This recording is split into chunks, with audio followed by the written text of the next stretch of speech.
Boston Salmon on the show now, who fights next for PFL on April the 28th when he meets Sheymon Moraes. Boston, how are you? I'm fine. How are you today?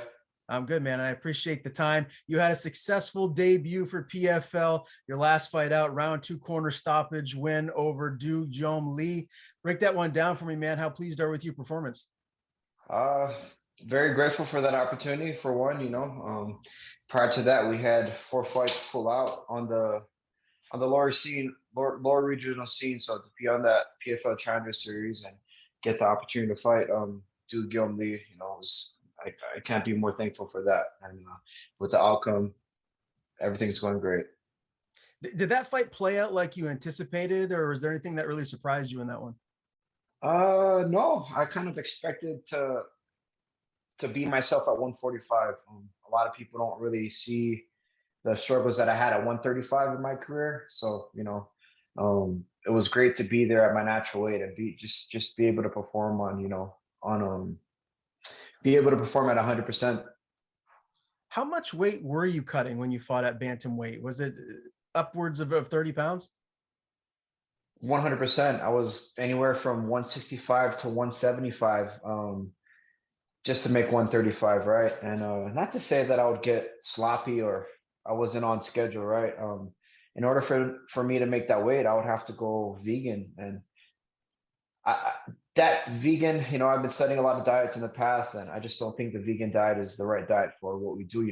We're in that cage, we're sparring, man, and I don't think that's the right diet you need to fuel your body for a fight. And if you look at my past career, I fought boxing at 152. I wrestled in high school at 145. I made my amateur debut, MMA debut at 145. I won a title at 150 for my amateur fight. And my pro debut was at 145, so I don't know why I ever made the transition to 135, but we're not looking back, we're looking forward, and you guys are going to see the new me at 145. How happy are you now just in your life that you don't have to stay so disciplined and cut all the way down to 35? I imagine you must be walking around just a happier guy. Oh man, I mean, if you talk to any fighter, right, that's probably the main thing that people endure in their fight camps is their weight cut and just getting rid of that stress, man. It's a lot of stress and you have to make a certain weight and knowing every day you have to check your weight like, damn, man, I got 20, 25 more pounds to lose. This isn't the case for me at 145, so less stress added in my camp, the better I'll be able to perform when it comes fight night. You feel like size wise, you make sense at 145 against the other best featherweights in the world? Do you feel like you're a good sized featherweight? Absolutely. I train at one of the best gyms in Las Vegas, Extreme Couture. We have a lot of 45ers in that gym. And I always knew that was my natural weight. Like I said, I can't give you an answer why I made the transition at 135. Just maybe mentally thinking that I would be bigger at 135. But even at those fights, there wasn't a size difference when I made 135, right? Even being the fact that I was cutting from 170 or 165, whatever the case was. At 145, I'm able to fuel myself and be just as strong and faster. That's great to hear, man. And you mentioned a little bit earlier in the interview that you had 4 fights canceled before this last one, the win over Lee. What was the reasoning for that? Was it just was it COVID related? I mean, that's got to be pretty frustrating for you. Well, my last fight was going to be scheduled for Fury. So his name was Justin Heffernan. I was going to fight him. Everything was going well, right? I flew out to Houston. I make weight. Fights on, right? The guy misses weight. We're like, yo, I don't care. At this stage, in the point of my career, I'll fight if you missed weight by 20 pounds. It just didn't really matter to me. I was in the best shape of my life. Everything was going well. Long story short, Justin misses weight. I think his name is Jake. So I'm sorry, Jake Heffernan. He missed his weight by like 3.5 pounds. Wasn't even trying. Looked fine on the day of the weigh-ins. It wasn't like he was depleted. Looked fine. We accepted the fight. I wake up the next morning to a phone call to my manager, thinking that he's just gonna, hey, wish me luck, whatever. Goes the other way, right? Calls me and he notifies me that my opponent's not gonna fight. I'm not gonna be fighting. I'm like, bro, are you kidding me? Like that's never happened in my whole career. It's just like the never thought that would happen, and it happened. So the day of my fight's canceled. So that happened, and then the fights prior to that, I think Icon was going to come to Las Vegas. It was kind of short notice. They weren't able to get the location, so that fight fell through. And then I believe the two other fights, the opponents pulled out. So we had four, I think maybe even five fights that fell through in that meantime or in that time span.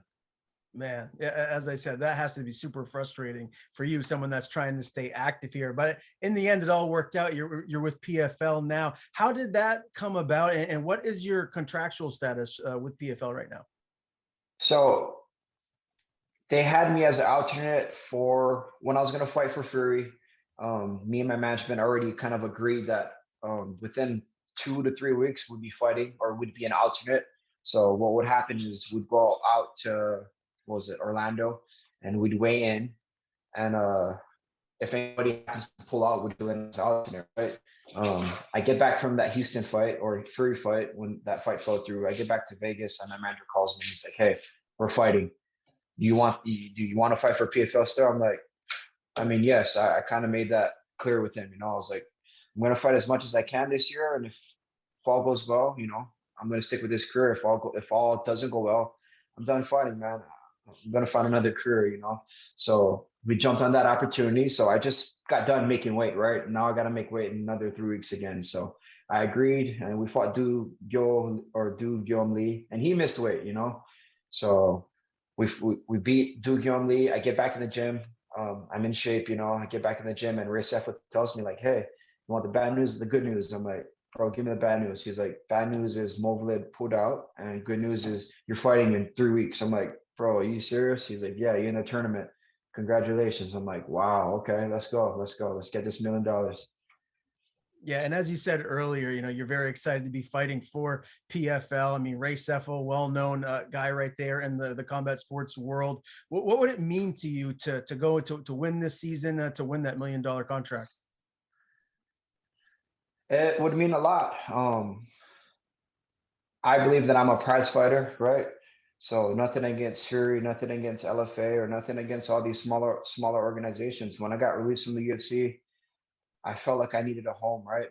And we had opportunities that pulled up, and obviously it wasn't the big opportunities, right? It wasn't Bellator, it wasn't Risen, it wasn't ONE FC, it wasn't PFL. So I kind of felt belittled almost, like overlooked, and that sucks as a fighter, because if you know what you're capable to do and prove as a fighter, and you're not able to get there, it takes a toll on your body, right? Because I know exactly what I can do in this sport, and I just wasn't getting the right opportunity. So when the opportunity was presented for PFL, I was like, you know what, this is a great opportunity. At first, I was in that mindset of just getting back in the UFC and just wanting to prove so much. And now I'm like, bro, whatever. Like UFC is done. I had my two fights. I had the opportunity. They didn't like me. They released me. So be it. Now I'm with PFL. I'm with a company that I can build off of, right? I'm with a company that's being broadcast on ESPN, ESPN Plus, and now I have the opportunity to make more money than I ever did in the UFC, right? Even if I was still with the UFC. So I got to be thankful for the people and the staff at PFL for giving me this opportunity to compete. And I'm blessed, man. I'm so excited for this tournament. I can't even explain to you. Outside of the weight class issue, obviously moving up from 35 to 45, what did you learn from your stint in the UFC and the losses to Costa and Taha? What I learned was not being, or I should have competed at my natural weight, right? Um, 9 out of 10 times I beat both of those fighters. There's no doubt that I beat both of those fighters 9 out of 10 times. Do I believe I performed the way I needed to those fights? No, not at all. Everything was foggy. I had no chin, I had no speed, I had no power. Like Connor said, I was stuck in the mud. I had nothing in me, man. I could not perform those nights, and I understood what was the problem.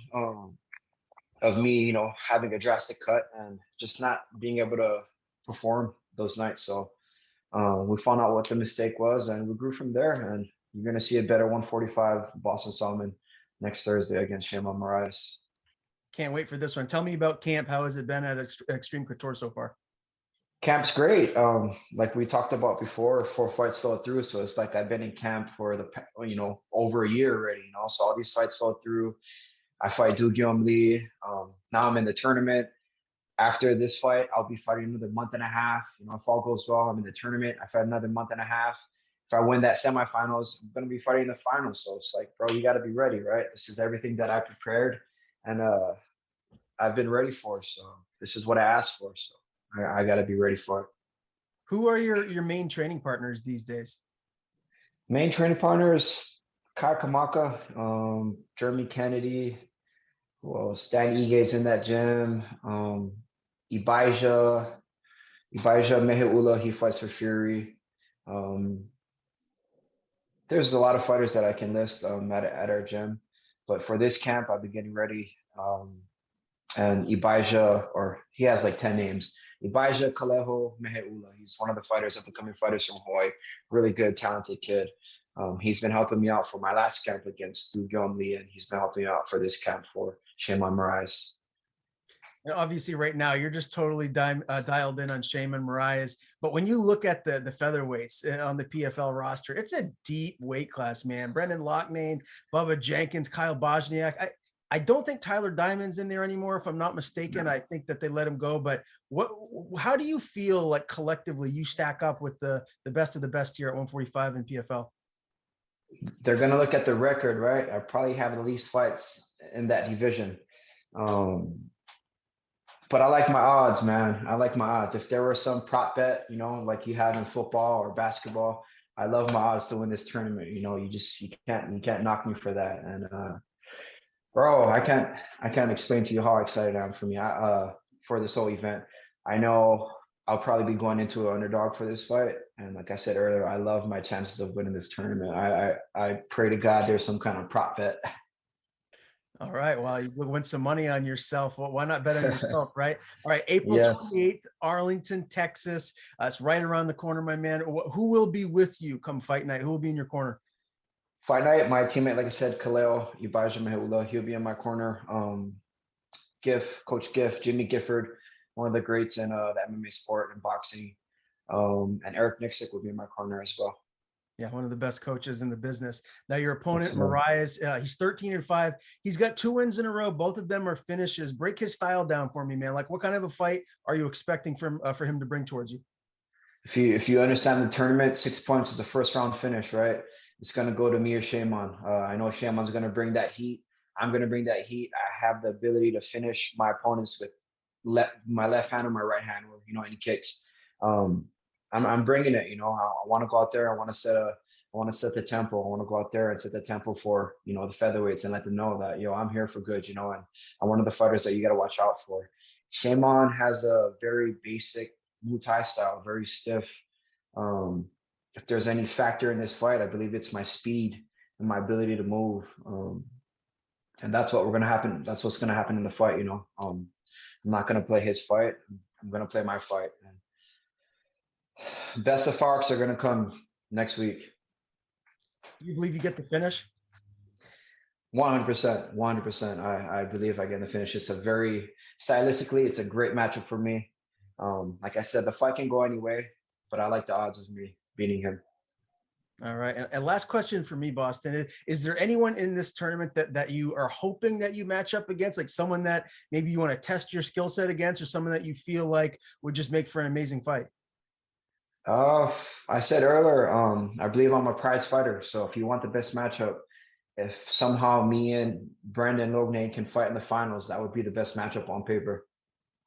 I love it, man. Yeah, he's a great fighter as well, just like yourself. Well, it all starts April the 28th, Boston Salmon, Sheymon Moraes, PFL 2022. It's number 2 of the regular season. Great talking to you again, man. It's been a minute. Before I do let you go, I want to give you the floor. Tell people where to follow you on social media. And if you have anyone to thank, the floor is yours. You guys can follow me on social media, Instagram, Facebook, Twitter, at Boston Boom Boom. I just want to thank all my teammates for coming into this fight, all my coaching, my whole coaching staff, my management, Lance Spotty, he's been there for me, just working hard for me, getting me these fights. Couldn't be more thankful to be with a new team, new management. Big shout out to my girlfriend. She's been there for me from, since we started this sport, and I couldn't be thankful to have a great support system behind me, and thankful for my family back home in Hawaii, all my supporters back home in Hawaii and Las Vegas. Thank you guys very much. I'm gonna do my best next week. I hope you guys can watch my fight and show me all your love and your blessings. And it's time to get this $1 million. Yes, sir. Thank you, Ryan. And I see all those jerseys in the back. Celtics. Let's go. Yeah, you're a Celtics fan? Big Celtics fan, man. Big Celtics fan. Yeah, I am so excited. I was telling my brother, I have never been as excited as I am right now about this team since the Paul Pierce, KG, Ray Allen days. Like I'm so pumped. I think we can win it all this year. I think so too, but I mean, in the beginning of the season, right?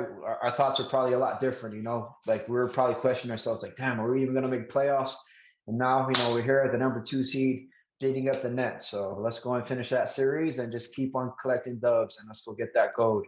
I love it, man. Yeah, I was at the Celtics Warriors game earlier this year. We lost that one, and it seems like we've just turned a corner ever since, and we've just been getting better and better. We've been the best team in the league the latter half of the season. So, and look at our defense without Rob Williams too, right? Once Rob Williams gets back, we're gonna be a problem. So I'm super excited. Defense wins championships, and that's what the Celtics bring. We got 2 stars, Jaylen Brown, Jason Tatum. You got the whole core.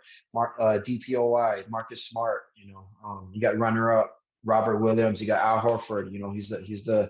He's the missing piece of that whole team. So I'm freaking stoked for the Celtics. Thank you, and look forward to chatting with you again. Sounds good, Ryan. You take care.